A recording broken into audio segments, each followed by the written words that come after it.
السلام عليكم ورحمة الله وبركاته. مرحبا بكم في قناتكم اللي هي قناتي، ان شاء الله كامل تكونوا بخير. حبيت ندير معكم اليوم وصفة خفيفة وسهلة. حبيت ندير معكم لي صابلي بذوق القهوة او النسكافيه. قبل ما نبداو نصلوا على الحبيب المصطفى ونبداو في طريقة التحضير. عندنا هنا 125 غرام تاع مرقارين بدرجة حرارة الغرفة. درت معاه واحد 3 ملاعق نتاع اكل نتاع سكر ناعم، ما يعادل واحد 60 غرام. نخلط كل شيء مع بعض. تحبوا تخلطوا بالباتور ولا تحبوا تخلطوا بالفويلي ولا بيدكم، هنا وكيما حبيتوا. يعني موش يعني شرط اساسي باش تخلطي بالباتور. كيما فكرت خلطت الزبده والسكر حتى يتجانسوني مليح. بعدها نروحو نزيدو صفارين تاع حبه بيض. هنايا قبل ما ندير الصفار، هنايا واش عندنا الصفار، يعني في عندنا كي يكون الحبه كبيره نديرو صفر واحد، كي تكون عندنا البيض صغير نديرو صفارين. نخلط نمزج كامل هذو المقادير مع بعض، وفي نفس الوقت راني نطلع باش العجينه تاعنا تجينا خفيفه. كيما ذكرت هذه هي الطريقه كيفاش نخدموها. هذا الصابلي بزاف هايل وخفيف، ولعشاق القهوه بزاف يحبوه. دخلت له حاجات يعني زاد طاتلو قيمة، زاد طاتلو بنة. انا هنا دخلت الكراميل، عندي واحد الملعقة نتاع كراميل. كراميل توفيا ولا اي نوعية اللي حبيتو ديروها. هاني درت انا كراميل، حتى تقدروا تخدموها في الدار، ليكم الاختيار. اي نوعية تاع كراميل حطيتهم كامل. حطيت المغرفة نتاع كراميل ما يعادل 20 غرام. يعني هذه الوصفة تقدروا تستغنوا على الكراميل، بصح راح تعطيكم قوام بزاف هايل في هذه لابات. دوكا كيما راكم تشوفوا معايا نخلط كلش مع بعض، وفي نفس الوقت راني نخفق مع بعض. هنا واش عندنا، درت هنا واحد 20 غرام تاع جوز ولا كاوكاو، نتوما واش حبيتوا. انا درت جوز رحيته ودرتو مرحي متوسط. نخلط كامل مع بعض كيما شفتوا. راني يعني خليت الباتور تاعي وراني نخدم به في نفس الوقت. عندنا هنايا دوكا واش عندنا، انا راح نديرو معاها الزيت. هنايا عندنا النسكافي، عندنا مغرفة نتاع نسكافي خلطت معاها واحد المغرفة صغيرة نتاع، عندنا 20 غرام تاع نسكافي خلطت معاها مغرفة صغيرة نتاع ماء. وعندنا الزيت عندي واحد 2 ملاعق تاع زيت، حطيتهم في الخليط تاعنا. ونعاود نخفقو هذيك الزبدة، ونزيد معاهم هنايا النسكافي اللي درناها في الماء. حطيت هنا، اللي ما يحبش يدير النسكافي يقدر يدير لاغوم تاع القهوه. هنا لكم الاختيار، كل واحد واش يحب. كاين اللي ما يحبش ريحه النسكافي، يعني واش يدير لاغوم تاع القهوه راه يتباع بلا دوز. هنا خلطت مع بعض. مام هنا حبيت نعطيكم يعني نعطيكم طريقه باش تنقصوا الريحه. واش درت عندي هنايا، انا راح نديرو عيطه نتاع الزبده. يعني القليل برك، تحبوا ديروا تحبوا تستغناو عليه. هي ويتباع فاني بلا دوز كيما الكراميل كيما العطر نتاع القهوه. درت القليل، اللي ما يحبش ما يديروش كامل. يكتفي بهذاك لاغوم تاع ولا النسكافي ولا لاغوم تاع القهوه. هنا واش عندنا، خلط كامل المقادير مع بعض. دونك بقات لنا الفارينه. بالنسبه للفارينه عندنا 125 غرام تاع مرقارين، راح تدخل معاها 250 غرام تاع فارينه. هي دائما على حسب نوعيه الفارينه، كيما نذكر لكم دائما نوعيه الفارينه راح نديروا لها يعني اعتبار في لاباط. هنا برك انا واش درت 240 غرام تاع فارينه، يعني لهذا الخليط جاتني 140 غرام 240 عفوا غرام تاع فارينه. وهذيك العشر غرامات اللي هي جوز اللي درتها جوز صافي، يعني دخلت لي 240 غرام تاع فارينه. قلت لكم دائما نديروا نوعيه تاع الفارينه نديروا لها اعتبار في لاباط تاعنا. يعني كاين اللي تشرب كاين اللي ما تشربش، هذه اللي حبيت نلحقها لكم. يعني شوفوا كيفاش نخلط كامل مع بعض.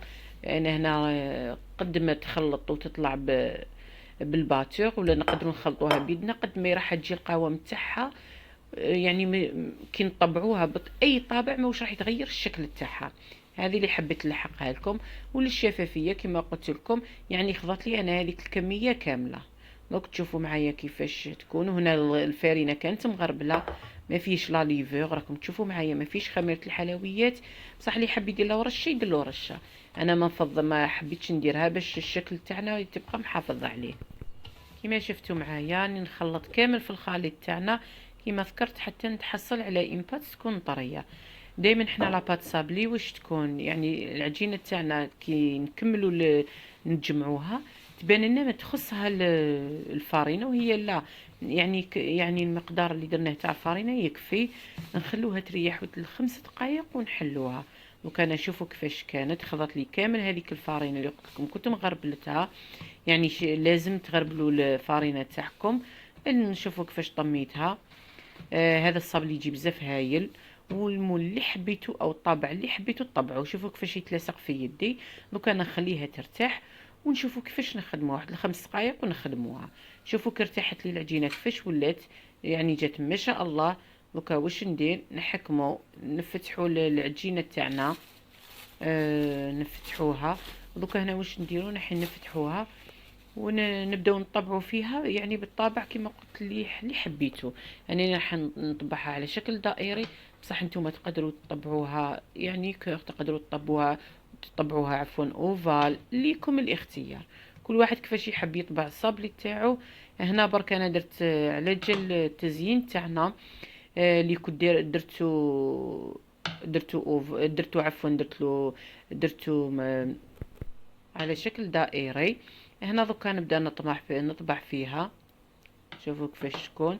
راح نطبعوا العجينه تاعنا يعني بهذا المول. انا يعني اي سخسو عندكم تقدروا تطبعوا به. نطبع هذا على جلد كيما ذكرت على جلد التزيين تاعي. دوكا نكمل كامل نطبعهم، ونكون موجده البلاطو تاعنا اللي يفرش فيه بابي كويسون، ونحطهم في البلاطو تاعنا كيما راكم تشوفوا معايا. شوفوا السمك تاعها ما تكونش خشينه وما تكونش رقيقه، يعني بنحي نلصقوا حبه مع حبه بالكريمه.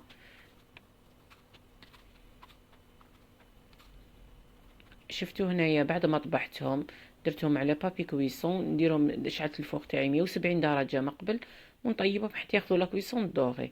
هنا راح نطلعوا لا كراموبيغ او كريمه الزبده. يعني عطيت لكم يعني كريمه الزبده يعني البسيطه.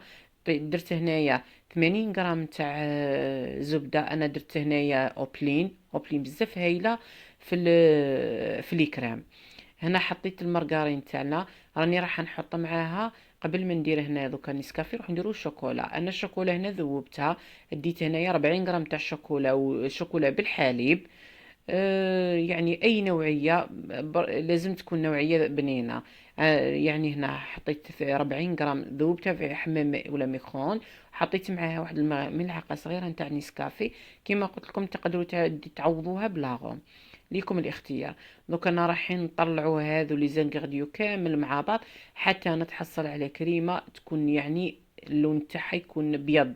يعني يعني يعني هنا قد ما تطلعوا الكريمه تاعكم قد ما راح يتغير اللون تاعها. ودائما لا كريم تاعكم يعني باش تجيكم بنينه وتجيكم يعني ناجحه لازم تطلعوها مليح. هنايا واش زدت 2 ملاعق نتاع زيت باش نخففها.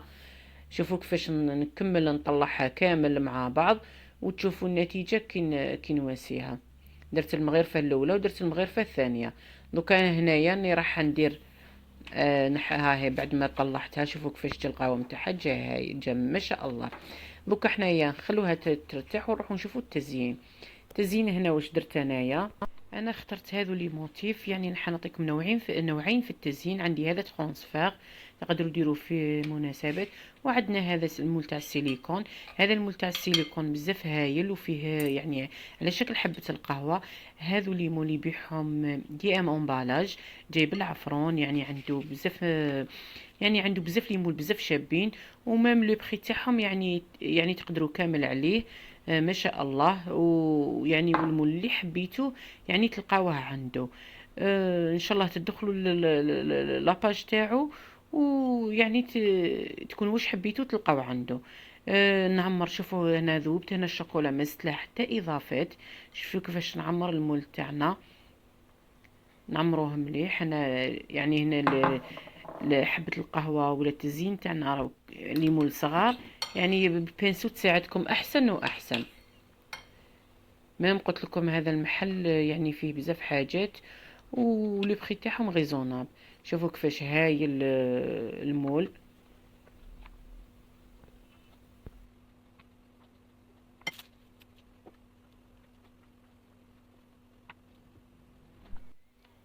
شفتوا عمرته هنا المره الاولى ودوكا المره الثانيه.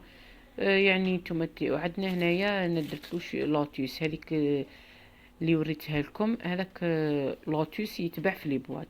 هنا بعد ما طابلنا الصابلي تاعنا كيما راكم تشوفوا معايا.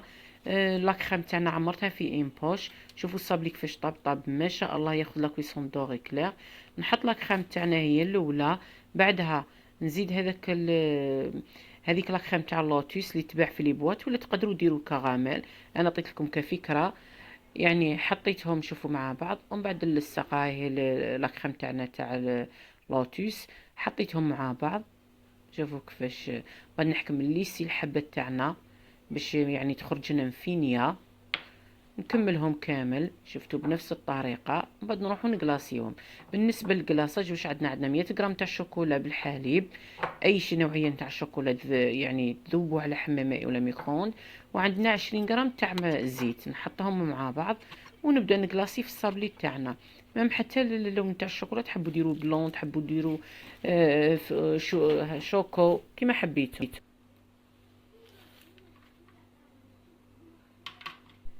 هنايا بعد ما نشف لنا الصابلي تاعنا واحد الخمس دقائق ينشف لكم. ما ديروش في الفريجيدير باش ما يبداش تكسر لكم الحبه. نروحوا دوكا هنا نديروا التزيين تاعنا.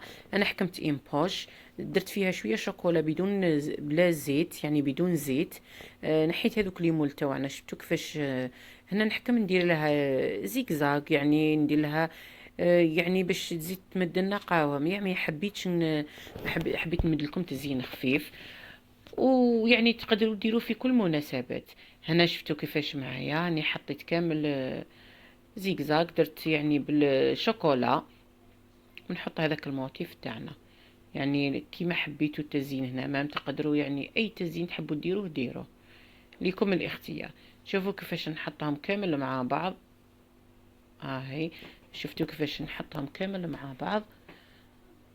مام هذاك التزيين كيما هذا اللي تقدروا ديروا في مناسبة تاع اطفال، يعني في لانيفرسير، ولا تقدروا انيفرسير تقدروا يعني ديروه في حفلات، يعني في المدارس، ولا يعني يجي بزاف يحمر الوجه.